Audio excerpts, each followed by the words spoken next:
Now next देखेंगे chemical equation. ठीक है, पिछले लेक्चर में हम इससे पहले जितना भी हुआ था हमने देखा था। अब हमें आगे देखना है कि केमिकल इक्वेशन क्या होती है बेटा, वर्ड इक्वेशन क्या होती है। Now let us first look at the chemical reaction. नीचे तुमको एक केमिकल रिएक्शन दिया हुआ है, पहले उसे देखेंगे। In activity 2 colourless solution of the zinc sulphate ZnSO4 is formed on adding zinc dust to the blue solution of the copper sulfate CuSO4. This chemical reaction can be written in brief follows. यहाँ पे क्या बताया हुआ है कि अभी ऊपर जो यहाँ पर तुम लोगों ने ये एक्टिविटी किया था, इसमें ये जो सेकेंड वाली एक्टिविटी थी, add a zinc dust into a copper sulphate, तो इससे क्या हुआ था, वो कैसे इक्वेशन आई थी, कैसे रिएक्शन हुआ था, प्रोसीड क्या प्रोडक्ट बना था, वो चीज यहाँ पर आपको फिर से डिस्क्राइब की हुई है। देखो, टेक्स्ट बुक में तुम्हें जो स्टेट बोर्ड की टेक्स्ट बुक है उसके हर एक लाइंस को तुम्हें पढ़ना है, because you are going to give the board examination. Board examination में बेटा तुम्हें नहीं पता है कहाँ से क्या क्वेश्चन आने वाला है, तो you have to prepare fully कि तुम्हें जो भी दिया हुआ है टेक्स्ट बुक में सब कुछ अच्छे से पढ़ के जाना है, क्योंकि जो क्वेश्चन बनते हैं सब कुछ टेक्स्ट बुक से ही बनते हैं। Okay, now pay attention here everyone. यहाँ पे एक्टिविटी जो 2 किया था हमने, क्या किया था, जो जिंक सल्फेट है हमने उसको क्या कर दिया था, कॉपर सल्फेट, जो कॉपर सल्फेट ब्लू कलर का पाउडर है उसके अंदर हमने इसको ऐड किया था। तो यहाँ पे हमने क्या लिखा है, aqueous solution of copper sulphate. देखो, यहाँ पे कॉपर सल्फेट का मतलब तो समझ रहा है, कॉपर सल्फेट मीन्स केमिकल। तो what is mean by aqueous? Aqueous का मतलब होता है बेटा कि ये जो कॉपर सल्फेट, मैंने इसका डायग्राम पिछले लेक्चर में आपको दिखाया था, सॉरी इसकी पिक्चर मैंने आपको पिछले लेक्चर में दिखाई थी। कॉपर सल्फेट जो होता है वो पाउडर फॉर्म में होता है, जैसे सॉल्ट होता है पाउडर फॉर्म में, सेम वैसे कॉपर सल्फेट भी पाउडर फॉर्म में था, ब्लू कलर का था। मैं उस पाउडर को एक बीकर लेकर उसके अंदर पानी डालकर और उस कॉपर सल्फेट को इस पानी के अंदर मिक्स कर देती हूँ। तो मैंने बेसिकली क्या किया, वाटर के अंदर कॉपर सल्फेट को डिसॉल्व किया। अब ये जो सोल्यूशन बनेगा, that solution is called as the aqueous solution. What is this? Aqueous solution. तो द वर्ड एक्वस कहीं पे भी आएगा तो तुम्हें याद रखना है कि जो तुम्हारा केमिकल है उसे किसमें डिसॉल्व किया गया है, वाटर के अंदर। ओके, तो कॉपर सल्फेट को हम, एक्वस कॉपर सल्फेट है हमारे पास, हम उसे किससे रिएक्ट करवाएंगे, जिंक डस्ट से रिएक्ट करवाएंगे। जब जिंक डस्ट से रिएक्ट करवाएंगे तो जो प्रोडक्ट बनेगा वो प्रोडक्ट क्या बनेगा, aqueous solution of zinc sulphate and plus क्या बनेगा, कॉपर। तो ये जो रिएक्शन लिखा हुआ है, this reaction is called as word reaction, क्योंकि इसमें हमने पूरे केमिकल्स के नाम बराबर प्रॉपर स्पेलिंग के साथ लिखे हुए हैं। तो देखो, this simple way of representating a chemical reaction in the word is called as word equation. Now next move, a word equation can be written in further condensed form. Condensed मतलब और छोटा, ये इतना बड़ा इक्वेशन लिखा है, हम इसे और छोटा भी लिख सकते हैं by using the chemical formula as follows. कैसे कर सकते हैं छोटा, उसके केमिकल फॉर्मूले को यूज करके। तो अब यहाँ पे तुम्हें केमिकल फॉर्मूला याद होना चाहिए, जैसे सपोज यहाँ पे क्या था, कॉपर सल्फेट, तो कॉपर सल्फेट का फॉर्मूला क्या है, CuSO4। जिंक डस्ट है तो जिंक डस्ट का क्या होगा, Zn। ये दोनों रिएक्ट करेंगे, रिएक्ट करके क्या बनाएंगे, जिंक सल्फेट, तो ZnSO4 प्लस क्या बनेगा, कॉपर। तो ये क्या हो गया, केमिकल फॉर्मूला यूज करके हमने क्या किया, जो हमारा रिएक्शन था, रिएक्शन को हम जो लिख रहे थे इतने बड़ी लाइंस में, उसको हमने छोटा कर दिया। The representation of a chemical reaction in a condense form using a chemical formula is called as chemical equation. What they have told you कि यहाँ पे जो हम केमिकल फॉर्मूले का यूज करके जो हम रिएक्शन लिखे हैं, जो इक्वेशन हमने यहाँ पे लिखा है, उसे तुम क्या बोलोगे, केमिकल इक्वेशन। मतलब ये जो यहाँ पर ऊपर तुमने इतना बड़ा रिएक्शन जो किया है, इस रिएक्शन को तुम क्या बोलोगे बेटा, it's a chemical equation. In the above equation copper sulphate and the zinc are reactant. ये मैंने इससे पहले लेक्चर में भी तुम्हें बताया था। तो what ever the return in the right hand side and left hand side, ये तुम्हारा क्या है, लेफ्ट हैंड साइड है, LHS है, और ये तुम्हारा क्या है, it is in right hand side, ये तुम्हारा राइट साइड है। ओके, तो what ever return in the left hand side, जो भी तुम्हारा लेफ्ट हैंड साइड में रिटर्न है, जो लिखा हुआ है, this are called as reactant. तुम इसे क्या बोलोगे बेटा, reactant. And what about the right hand side, जो राइट हैंड साइड में इक्वेशन के लिखी होगी, it is called as product. तो they have told you that copper sulfate and the zinc is a reactant। तो zinc sulfate and the copper will be what beta? It will be the product. So they react each other to form the copper particle Cu and solution of the colorless zinc sulfate as a product having totally different property. अब यहाँ पे क्या बताया, जो copper sulphate है वो zinc के साथ रिएक्ट करके जिंक सल्फेट बनाएगा, और ये जो जिंक सल्फेट बनेगा इसकी जो प्रॉपर्टी होगी वो पूरी डिफरेंट होगी. ओके, और ये जो जिंक सल्फेट बनेगा, इस जिंक सल्फेट ये क्या है, तुम्हारा प्रोडक्ट है ना. Move to the next part, the ionic bond in the reactant CuSO4. Ionic bond means what? ये जो CuSO4 है, जब CuSO4 को ब्रेक करोगे, ये तुमने 9th स्टैंडर्ड में पढ़ा है कि Cu क्या हो जाएगा, it will be the +2 and SO4 यहाँ पे दिया हुआ है ना, SO4 क्या हो जाएगा, इट विल बी द -2. तो जब भी अगर कोई ऐसा प्रोडक्ट हो जिसको तुम्हें ब्रेक करने पे तुम्हें इस तरीके से चार्जेस, ये प्लस चार्ज माइनस चार्ज अगर ऐसा जनरेट होता है और ये दोनों आपस में कंबाइन होते हैं, तो this type of compound is called as ionic. अगर इन दोनों के बीच में बॉन्ड बन जाएगा तो this type of bond is called as ionic bond. तो यहाँ पे क्या मेंशन किया है, जो कॉपर सल्फेट है इनके अंदर कैसा बॉन्ड होता है, आयोनिक बॉन्ड होता है. दैट मीन्स अगर आप इसे ब्रेक करोगे तो you having the positively charge ion, कुछ तुम्हें पॉजिटिवली चार्ज आयन मिलेंगे, कुछ तुम्हें क्या मिलेंगे, नेगेटिवली चार्ज आयन मिलेंगे. Break and the ionic bond in the product ZnO4 is form during the reaction. अब यहाँ पे क्या बता रहा है कि जब तुमने कॉपर सल्फेट को जिंक के साथ क्या किया, ट्रीट करवाया, तो ये जो इन दोनों के बीच में, कॉपर और सल्फेट के बीच में जो बॉन्ड था वो ब्रेक हो गया, और ब्रेक होने से क्या हुआ, जो कॉपर है वो रिप्लेस हो गया जिंक से, जिंक ने कॉपर की जगह ले ली, तो उसके वजह से एक नया कंपाउंड बना, that is zinc sulphate. Okay, now we will move to the next part, that is the most important part, writing the chemical equation. जो हम chemical equation यहाँ पे देख रहे हैं उसे कैसे लिखेंगे, क्या rules है उसे लिखने के, वो important है. Okay, now look at here everyone, let us see the conventions followed while writing a chemical equation. कौन कौन से रूल रेगुलेशन हमें फॉलो करना है जब हम केमिकल इक्वेशन लिख रहे हैं. तो फर्स्ट रूल बेटा, in a chemical equation the reactant are written on the left hand side while the product on the right hand side, which is very simple कि जो reactant होगा उसे left side में लिखना है, product है right side में लिखना है, and the arrow heading towards the product is drawn between them. This indicate the direction of reaction. First rule देखो, first rule क्या कह रहा है, यहाँ ध्यान दो. Okay listen, first rule is what, reactant जो, जैसे एक एग्जांपल जो हम इक्वेशन देख रहे थे, CuSO4 ZnO, ठीक है, जिंक ऑक्साइड है, कॉपर सल्फेट और जिंक ऑक्साइड को मैंने ट्रीट कर दिया, मुझे रिजल्ट में क्या मिला, जिंक सल्फेट और कॉपर मिला. तो ये जितना भी राइट हैंड साइड और लेफ्ट हैंड साइड, ये तुम्हारा लेफ्ट हैंड साइड है, लेफ्ट हैंड साइड में जो लिखा है उसे तुम क्या बोलोगे, रिएक्टेंट, और जो राइट हैंड साइड में लिखा है उसे प्रोडक्ट, और इनके बीच में क्या है, एक एरो है. एरो उस डायरेक्शन में दिखाया जाएगा जिस डायरेक्शन में तुम्हारा रिएक्शन प्रोसीड हो रहा है, मतलब जो रिएक्शन है तुम्हारा वो कहाँ जा रहा है, लेफ्ट हैंड से राइट साइड, मतलब लेफ्ट हैंड साइड से राइट हैंड साइड की तरफ मूव हो रहा है, तो हमें एरो भी क्या करना है, उसी डायरेक्शन में बताना है कि हमारा रिएक्शन लेफ्ट हैंड साइड से कहाँ जा रहा है, राइट हैंड साइड पे जा रहा है. Okay, this is the first rule, understood everyone. Now move to the second rule बेटा. Second rule is what, if the reactant or products are two or more, they are linked with the plus sign in the between them.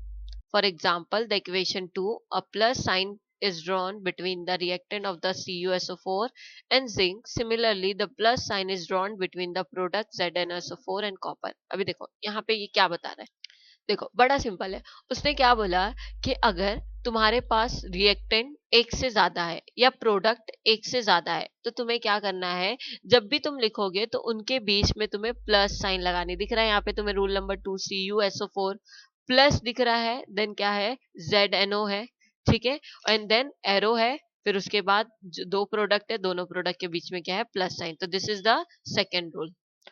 Now third one rule देखो, to make a chemical equation more informative, the physical state of the reactant are indicated in the equation.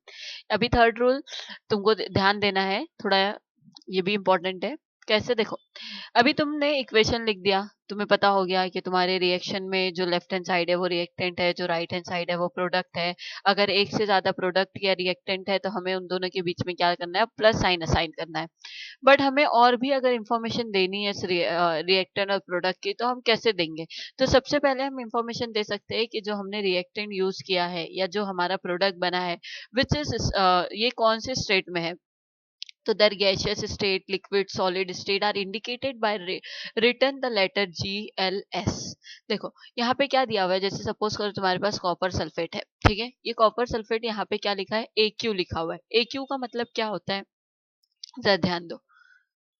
अब देखो यहाँ तुम्हें दिख रहा है third rule, mention the physical state of the reactant and product. मतलब अगर आपका रिएक्टेंट सॉलिड है तो सॉलिड के लिए तुम लोग S यूज करोगे, अगर तुम्हारा रिएक्टेंट गैस है तो गैस के लिए स्मॉल g यूज करोगे, अगर तुम्हारा रिएक्टेंट या प्रोडक्ट लिक्विड है तो उसके लिए L यूज करोगे, अगर तुम्हारा रिएक्टेंट क्या है, प्रेसिपिटेट, मतलब तुमने सोल्यूशन के अंदर डाला, वो मिक्स हुआ और कुछ सॉलिड बन गया, नीचे सेटल हो गया, तो आप उसके लिए क्या यूज करोगे, प्रेसिपिटेट यूज करोगे और एरो डाउन साइड दिखाओगे। ओके, अगर तुमने कोई भी रिएक्टेंट या प्रोडक्ट को वाटर के अंदर केमिकल को डिसॉल्व किया है तो उस स्टेट को तुम क्या बोलोगे, एक्वस, और उसको किससे इंडिकेट करोगे, AQ से। तो देखो यहाँ पे तुमको एक इक्वेशन दी है CuSO4। CuSO4 कौन से स्टेट में, AQ के। AQ का मतलब क्या है, एक्वस स्टेट में, मतलब CuSO4 को वाटर के अंदर डिसॉल्व किया गया है। नेक्स्ट ZnO4, सॉरी ZnO, ये कौन से स्टेट में है, इट इज इन S मतलब सॉलिड स्टेट में। यहीं पे तुम्हारा जिंक सल्फेट जो बना है, ZnSO4 जो बना है, वो कौन से स्टेट में, AQ में। AQ मतलब एक्वस स्टेट में है। और देन कॉपर जो है, कॉपर वो कौन से स्टेट में, सॉलिड। और यहाँ पे देखो डाउन साइड एरो है, डाउन साइड एरो मतलब ये जो कॉपर है वो क्या है, प्रेसिपिटेट बना हुआ है। Okay, this is the third rule. Now next और क्या दिया हुआ है इस रूल में, रिस्पेक्टिवली इन द ब्रैकेट। और ये जो तुम दिखाओगे GLS मतलब सॉलिड लिक्विड गैस, इसको ब्रैकेट में दिखाओगे। देखो यहाँ पे दिया हुआ है ना, ये ब्रैकेट्स में लिखे हुए, तो आपको भी ब्रैकेट में ही दिखाना है। Moreover if the product is gaseous state instead of G, it can be indicate by the arrow upward pointing. यहाँ पे क्या दिया हुआ है कि अगर सपोज करो तुम्हारा जो प्रोडक्ट है बेटा, वो कौन से स्टेट में है, गैसियस है, मतलब गैस प्रोडक्ट है, तो तुम्हें क्या दिखाना है, उसको अपवर्ड डायरेक्शन में एरो दिखाना है, जिससे ये इंडिकेट होगा कि ये प्रोडक्ट क्या है, गैस फॉर्म में। If the product form insoluble solid in the form of precipitate, अगर कोई प्रोडक्ट बनता है जो क्या नहीं होता, इनसॉल्युबल। इनसॉल्युबल मतलब जो डिसॉल्व नहीं होगा, जो डिसॉल्व नहीं होगा, सॉलिड फॉर्म में होगा, तो तुम उसे क्या लिखोगे, प्रेसिपिटेट। और प्रेसिपिटेट लिखने के लिए ऐसे P नहीं लिखोगे, उसके लिए क्या लिखोगे, ऐसे लिखोगे, क्योंकि जो प्रोडक्ट बना है वो सॉलिड प्रोडक्ट बना हुआ है और नीचे वो सेटल है, तो वो क्या करोगे, डाउन साइड एरो दिखाओगे कि हाँ ये प्रेसिपिटेट बना हुआ है। Now when the reactant and the product are in the form of solution, जब अगर कोई रिएक्टेंट या प्रोडक्ट तुम्हारा सोल्यूशन के फॉर्म में, are set to represent in the aqueous solution state, तो उसे कौन से स्टेट में दिखाओगे, एक्वस स्टेट में। This state is indicated by the putting the letter AQ in bracket. इसको क्या करना है, AQ, एक्वस स्टेट को AQ से दिखाना है in their after their formula. Thus, the equation 2 is rewritten as a equation 3 shown below. अभी यहाँ पे दिया हुआ इक्वेशन 2 जो ऊपर हमने किया था उसको सही से लिख के स्टेट दिखाया है कि कॉपर सल्फेट एक्वस मीडियम में, जिंक जो है वो सॉलिड मीडियम में है, जिंक सल्फेट जो एक्वस मीडियम में है, कॉपर जो है वो कौन से मीडियम सॉरी स्टेट में है, एस स्टेट में, मतलब सॉलिड स्टेट में। नाउ नेक्स्ट फोर्थ वन बेटा, फोर्थ रूल क्या है, when heat is given from the outside to bring about the reaction, it is indicated by the sign, ऐसे तुमको ये दिया हुआ हीट का साइन है ये, written above the arrow that indicate that the direction of reaction। यहाँ पे क्या दिया हुआ है, अगर सपोज तुमने कोई रिएक्शन किया और रिएक्शन करते वक्त तुमने उसको हीट अप्लाई किया, तो हीट जब तुम उसको दोगे तो जब वो पूरा रिएक्शन हो जाएगा तो उस रिएक्शन के एरो पे ऐसे तुम लोग डेल्टा, ऐसे हीट की साइन तुम लोग बना दोगे, ठीक है। The for example reaction in which the slake lime is form on heating the limestone is written as follow. यहाँ पे लाइमस्टोन है, CaCO3 है, ये सॉलिड स्टेट में है, इसको तुमने हीट किया, CO बना, CaO बना, एंड कार्बन डाइऑक्साइड जो है वो गैस है, तो देखो एरो ऊपर की तरफ दिख रहा है, ये सॉलिड स्टेट में, तो सॉलिड स्टेट के लिए S, तुमने हीट अप्लाई किया तो एरो पे क्या करोगे, वो हीट का सिंबल दिखाओगे, तो ये भी आपको रिप्रेजेंट करना होता है। Next, similarly, the fact that the heat is released during the reaction between the aqueous solution of the copper sulfate and the zinc dust, it indicate as follows. अब suppose करो, देखो तुमने कोई रिएक्शन किया, उसमें उस रिएक्शन में से हीट निकल रही है, मतलब वो केमिकल रिएक्शन में से हीट निकल रही है, तो कैसे दिखाओगे? तो यहाँ पे देखो दिया हुआ है कि कॉपर सल्फेट को जब तुम लोग जिंक के साथ मिक्स करोगे, रिएक्ट करोगे, तो तुम्हें क्या मिलेगा? जिंक सल्फेट मिलेगा और कॉपर, और कुछ अमाउंट ऑफ हीट भी क्या होगी? उसमें से रिलीज होगी। तो ऐसे आप लोग एंड में प्लस करके हीट लिख दोगे। ओके, नाउ फिफ्थ रूल क्या है? देखो, if is necessary to fulfill a certain condition like the specific temperature, pressure, catalyst etc. अगर हमको ऐसा लगता है कि कोई रिएक्शन कराने में एक पर्टिकुलर इतना ही टेम्परेचर देना है, या इतना ही प्रेशर, या इतनी ही कैटलिस्ट यूज करनी है, तो हमें वो चीज भी लिखनी पड़ेगी। These condition are indicate below or above the arrow indicating the direction of reaction। ये जो एरो तुमको दिया हुआ है, जो तुम्हें बता रहा है कि रिएक्शन कौन से डायरेक्शन में हो रही है, या तो ये एरो के ऊपर प्रेशर, टेम्परेचर, कैटलिस्ट लिखो, या तो एरो के नीचे लिखो। For example, the reaction of the vegetables oil take place at the temperature of 60 degree Celsius with hydrogen gas in the presence of nickel catalysts is written as follows. अभी देखो, यहाँ पे तुमको वो बहुत अच्छे से एक्सप्लेन किया है तुम्हारी टेक्स्ट बुक में कि यहाँ पे क्या दिया हुआ है कि वेजिटेबल ऑयल है जो किस स्टेट में है? It is in liquid state. इसको हम क्या करेंगे? गैस H2 गैस के साथ क्या करेंगे? इसको ट्रीट करेंगे। जब इसको ट्रीट करेंगे तो हमें यहाँ पर उसको एक फिक्स टेम्परेचर देना होगा। वो टेम्परेचर कितना होगा? 60 डिग्री सेल्सियस। तो हमने एरो पे उसको लिखा। और हम कौन सा कैटलिस्ट यूज कर रहे हैं? NI मतलब निकल कैटलिस्ट यूज कर रहे हैं। तो जब ये दोनों पर्टिकुलर टेम्परेचर और इसको कैटलिस्ट दोगे, ये मिक्स होगा, देन ये रिएक्शन प्रोसीड होगा, और जो प्रोडक्ट बनेगा वो प्रोडक्ट क्या होगा? वनस्पति घी होगा। और ये किस फॉर्म में होगा? It is in solid state. Okay, ये इंपॉर्टेंट है, ये पेपर में भी आ सकता है कंप्लीट द रिएक्शन में। Okay, now next, move to the next part. 6.1 special information और a name of the reactant product are written below their formula. यहाँ पे क्या दिया हुआ है कि जो भी आप रिएक्टेंट है या प्रोडक्ट तुमने जो भी केमिकल यूज किया है, you have to write their names, उनका नाम क्या है वो भी लिखना है। फॉर एग्जांपल, जैसे copper on the reaction with a concentrated nitric acid give the reddish colour poisonous nitrogen dioxide gas. अब यहाँ देखो, जैसे यहाँ पे दिया है कॉपर है, CS है। कॉपर जो है वो कौन से स्टेट में है? It is in solid state. इसको हमने नाइट्रिक एसिड HNO3 मतलब नाइट्रिक एसिड के साथ हमने ट्रीट किया है। वो कैसा नाइट्रिक एसिड है? कंसंट्रेटेड है। कंसंट्रेटेड और डाइल्यूटेड, दो वर्ड यहाँ पर आएगा, तुम्हें हमेशा याद रखना है। कंसंट्रेशन का मतलब होता है बेटा, जो केमिकल है, ये जो नाइट्रिक एसिड है, ये पूरा प्योर फॉर्म केमिकल, मतलब उसके अंदर कोई भी पानी या कोई लिक्विड मिक्स नहीं किया गया है, सिर्फ और सिर्फ क्या है? नाइट्रिक एसिड है। That is called concentration, concentrated. अगर किसी ने तुमको बोला कंसंट्रेटेड HCl है, तो what is mean by concentration? कि मींस उसके अंदर सिर्फ और सिर्फ क्या है? तुम्हारा प्योर केमिकल HCl है। अगर प्योर केमिकल कंसंट्रेटेड HCl तुम्हारी बॉडी पे गिर जाएगा तो तुम्हारी बॉडी पूरी जल सकती है। वहीं पे अगर किसी ने लिख दिया इट इज डाइल्यूटेड, देखो यहाँ पे लिखा है DILUT, डाइल्यूटेड। तो डाइल्यूटेड का मतलब क्या होता है? उसके अंदर केमिकल है, नाइट्रिक एसिड का केमिकल है, बट प्लस उसके अंदर वाटर भी क्या किया गया है? मिक्स किया गया है। दैट मीन्स वो डाइल्यूटेड है। समझ में आया? तो यहाँ पे भी ये चीज भी आपको मेंशन करनी रहेगी कि जब भी तुम केमिकल यूज कर रहे हो तो you have to be mention के हमने डाइल्यूटेड यूज किया है या कंसंट्रेटेड यूज किया है। तो here they have use a concentrated, इन लोगों ने जो नाइट्रिक एसिड है वो कंसंट्रेटेड यूज किया है। तो उससे क्या बना है? इनका जो प्रोडक्ट बना है कॉपर नाइट्रेट, सॉरी, यहाँ पे जो प्रोडक्ट बनेगा, दो प्रोडक्ट है और वाटर मॉलिक्यूल्स है। तो ये यहाँ पे क्या इंडिकेट कर रहा है कि हमने जो रिएक्टेंट लिया है वो कंसंट्रेटेड लिया है। तो while we are using the concentrated reactant, तो we have to be take a precautions. ऐसा नहीं है हाथ से डाल दिया, नहीं, ड्रॉपर यूज करेंगे, ग्लव्स यूज करेंगे, because it is harmful. However, on the reaction with a dilute nitric acid, the product form is a nitric oxide।